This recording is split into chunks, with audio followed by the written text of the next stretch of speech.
Hello, everyone, and welcome to another episode of the Financial Advisors Want to Know podcast. I'm Catherine Tindall, a CPA with Dominion, a specialty tax and accounting firm for the wealth management industry. On today's episode, we have with us Colleen Bowler. She is a CFP. She spent over 25 years building and growing her firm and having big impacts on her clients' lives and, the families under their care.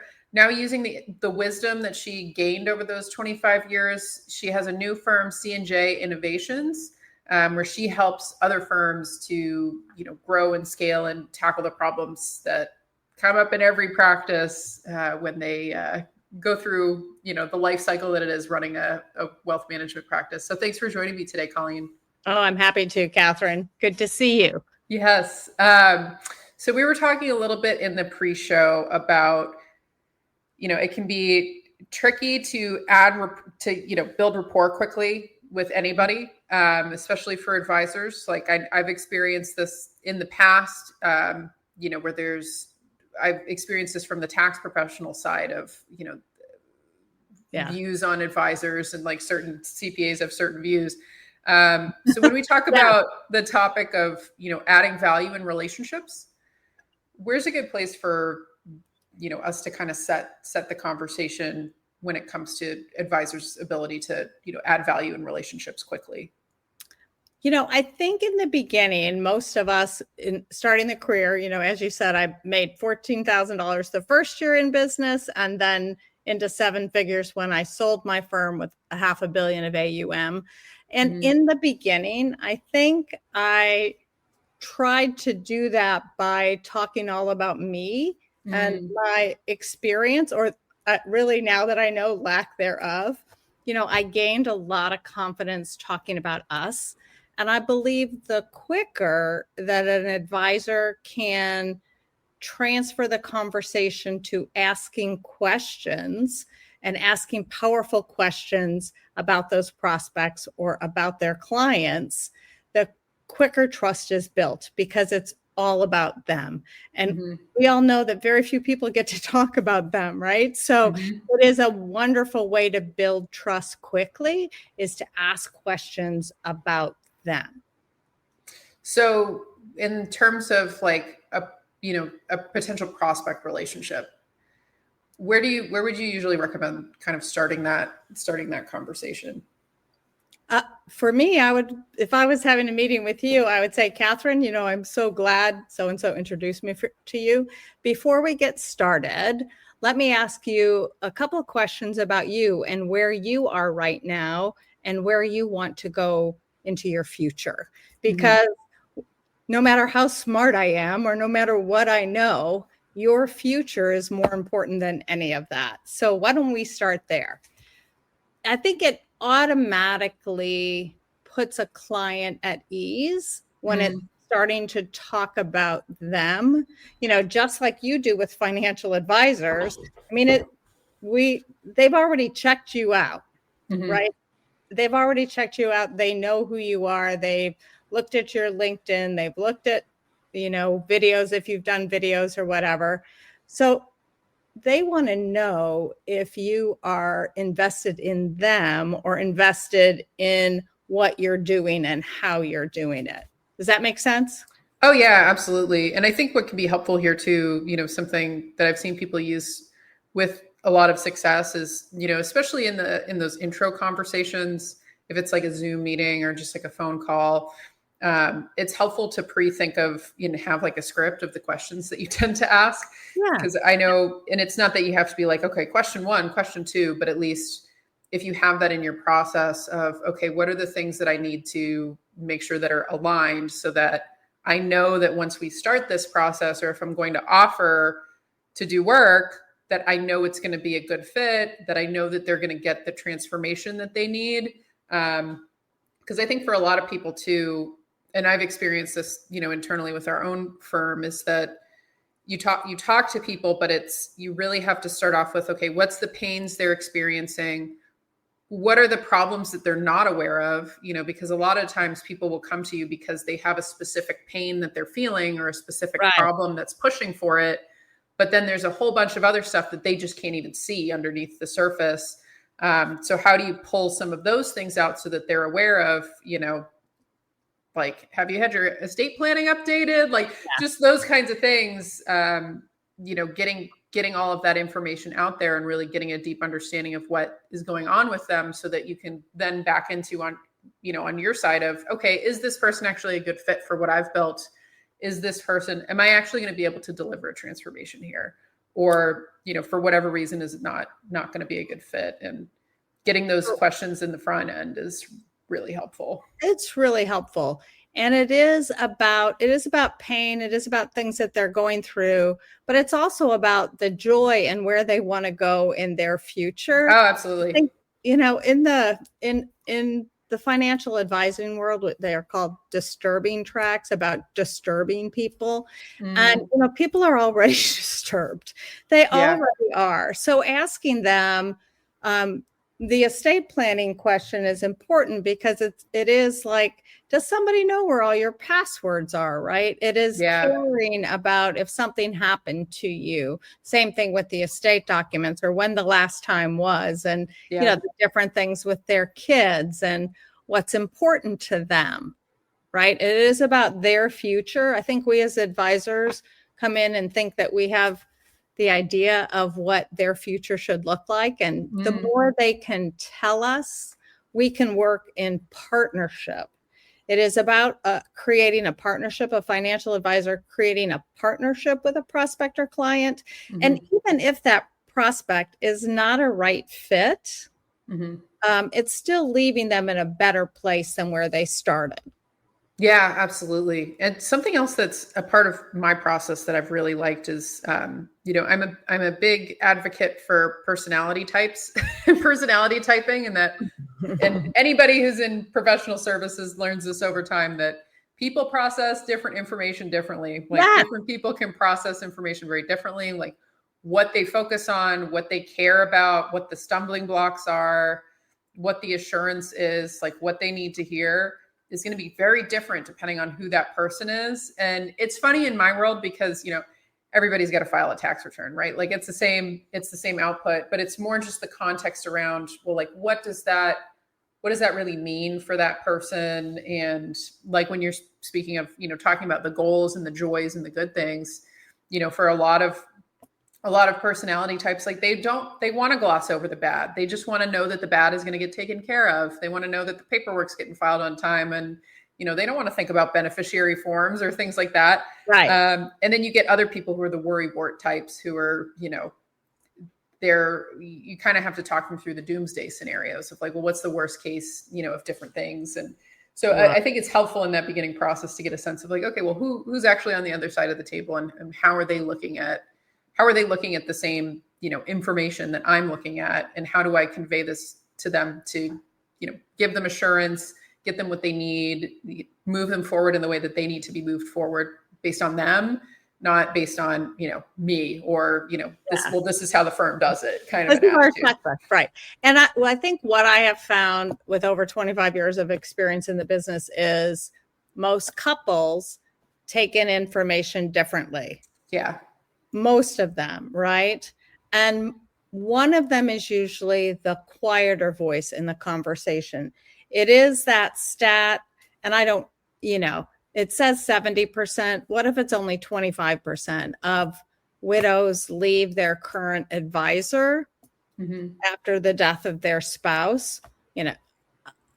70% seems really high, but even if it's 25%, it is the most difficult time in their life, and they don't trust their financial advisor to take care of them. I think that's a big issue in the industry, and we need to do better with that. And it is getting to listen to the quieter voice in the conversation, and also building that plan that each one of them works for both of them, not just for one of them, right? It's this little 5-minute assessment that we created. We have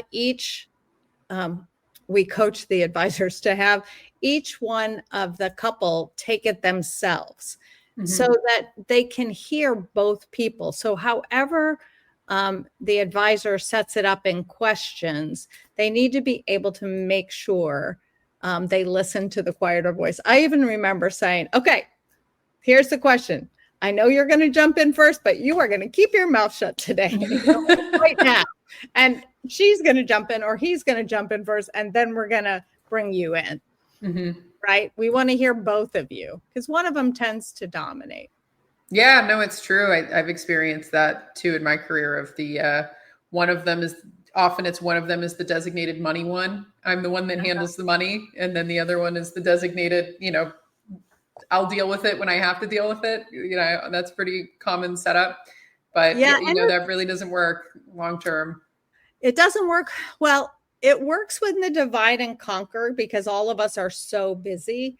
But if the one that says, they get to deal with the money one, if they're not engaged and at least in the annual meetings, and if they're not at least involved in what the checklists are, and they're not involved in, then there's a big problem. And that's why they would leave, right? Mm-hmm. Because they wouldn't have been heard. Yeah. Yeah, absolutely. So for advisors so when we're talking about like clients and prospects with the listening and the asking questions, I think another, flip side of this, because for most firms, if you're not a solo practice where you've just got maybe a paraplanner, maybe one other person underneath you, if you're building a team underneath you, very mm-hmm. often the dynamics change, right? Where it's, okay, we've got the clients, but I've actually got this whole other responsibility of my team. And that the growing and the nurturing and the retention of my team is actually a higher priority for me as kind of the, CEO executive than the client retention, a bit. So when we look at it in that lens of what you see advisors successfully do, or what you recommend around, people who are building teams within their firms, how does that conversation change a little bit with the, being able to ask proactive questions and ways to handle that? Just a slight interruption in this conversation. I wanted to bring to your attention two things that are important for you to know. So we're always at the mercy of social media algorithms. So if you can subscribe to the show, that would mean a lot to me. Even more to me if you can leave a rating and let me know what you think about it. But we have a new newsletter that's coming out. It's going to be very active in 2025. That is specifically around tax issues that I'm seeing advisors face in their own practices, changes in legislations, and the pieces that I think are critically important for you to stay ahead of as an advisor with the new administration. So nearby, wherever you're interacting with this, will be the link of how to sign up for our newsletter. Also nearby will be the link to my LinkedIn, which is the best way to get in touch with me, learn more about what we're doing for advisors in the tax strategy and compliance work that we do, and also to get access to the various tools and interviews and things that I do, specifically designed to help you improve your practice, improve your own tax situation, etc. So let's get back to the episode, and thanks for tuning in. It is the same thing. It is, I believe for a financial advisor, and I believe with my team, they are the A+ clients, and we should treat them as the A+ clients. And I've had a lot of conversation with other financial advisors who are late to their team meetings, who, say some client is coming in, so we're not going to have a team meeting, et cetera, that level of respect isn't there with their mm-hmm. best clients. And mm-hmm. truly, as you and I know, turnover in an advisor's firm is hard. It's so hard. I think the recent stats are an advisor spends 60% of their time doing CEO work. Mm-hmm. That's not our best use of our ability. So as soon as we can, getting somebody to really engage with the team, mm-hmm. treating the team as they are the A+ clients, having those conversations with them about where do they want to go in their future and helping them. Mm-hmm. I have several people on our team that, their goal was to get off the team. Yeah. which doesn't sound really good, but when they can be honest with you and say, I had one that went back to get her PhD in statistical science, right? Mm-hmm. So how can I best support her on that path and what I can do while she is giving her all on the team, mm-hmm. right? Really, really important.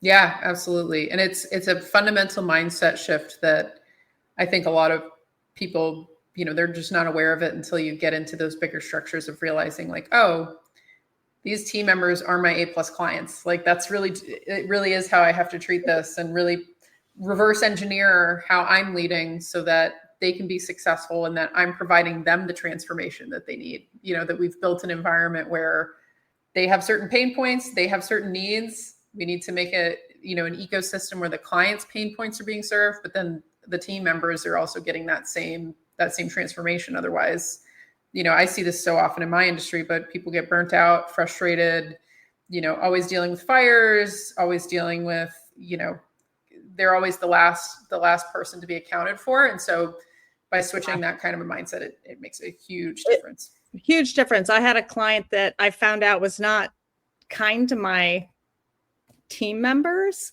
but was gracious and wonderful to me. I had no idea. And when I found out, I had a conversation with the client about their behavior, and the behavior continued. And so I let them go.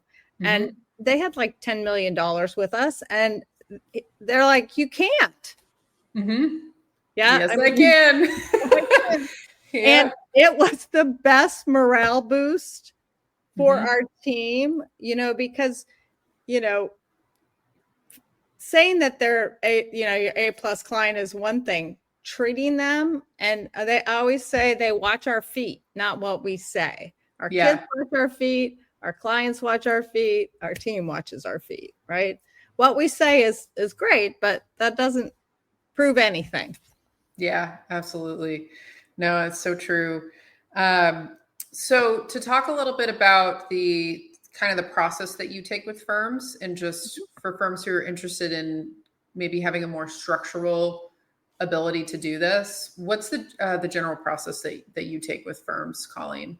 So one of the things I realized, Catherine, on as an advisor, we had incredible systems and processes in place.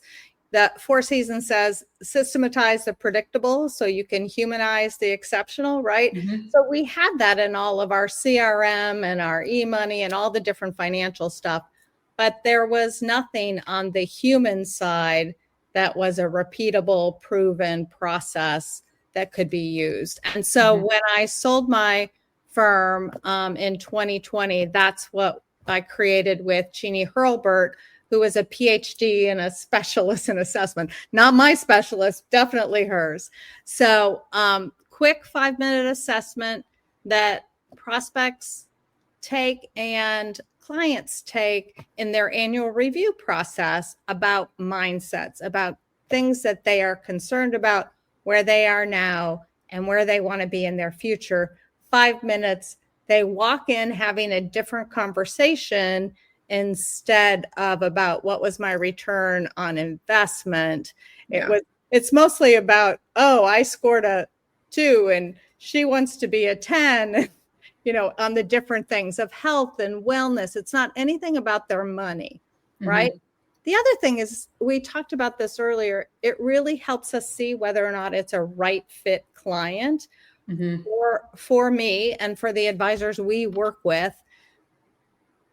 Them sharing where they want to go is really important. If they just want an investment return, they're not really a good fit for our financial planning firm, right? If that's all they care about. And the minute the returns are down, they're gone anyway. So who really cares? So this is about mindset. So I had an advisor say, you just saved me thousands of dollars. I'm like, what are you talking about? Oh, I gave that a quick assessment to this guy that I wanted to meet with. And he said it's stupid, that all he cares about is investment returns. And I went, that's great. I hope you find somebody that works with you on that, because it was about mindset. And then somebody else came in and was about purpose. It was about where they wanted to go. And they said, wow, that really, in that quick 5 minutes, I had to think about, like, does somebody know where my passwords are? Where do I really want to go after I, leave this job? It's like, that was 5 minutes. That was a lot of things to think about.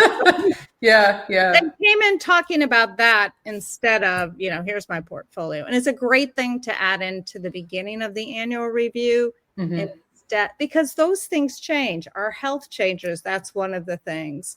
Our family changes. A lot of things come up in the middle of the conversation about mindsets.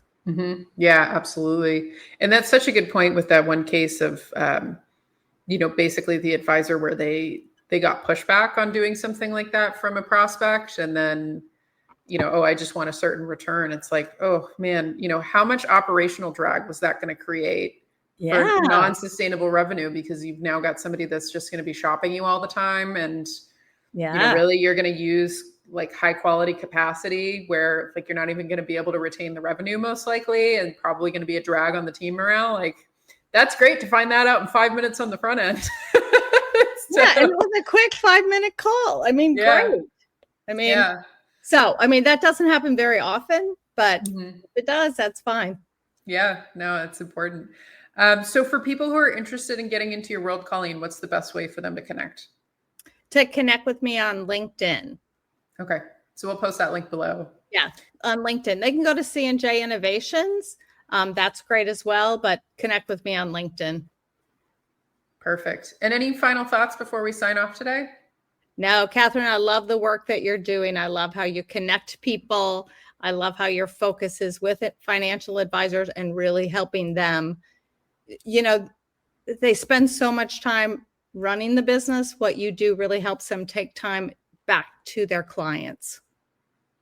Yeah. And I think a really big component of this, and we didn't get into it today, but it's, you have to wear so many hats when you're running firms, and client service, team leader, and then you've just got this whole other organism that's the business asset of the practice and, financial performance on the firm itself. And so because you have to wear so many hats, it can be really hard to prioritize where you're spending your time. So it's always a good idea to, just realize that you're wearing so many hats and figuring those components out. But thanks for coming on the show, Colleen. Decide which hats you want to give to somebody else. Exactly. That's the challenge, right? You got to you wear all the hats at the beginning and you just slowly peel them off as you grow. Right. That's right. It was great to be with you, Catherine. Yeah, thank you. And so for the advisors listening, we'll post below Colleen's LinkedIn, and then we'll also post her company website if you want to check it out. I'm sure there's good resources on there as well. And so thanks again for listening. This was another episode of the Financial Advisors Want to Know podcast, and I'm Catherine Tindall.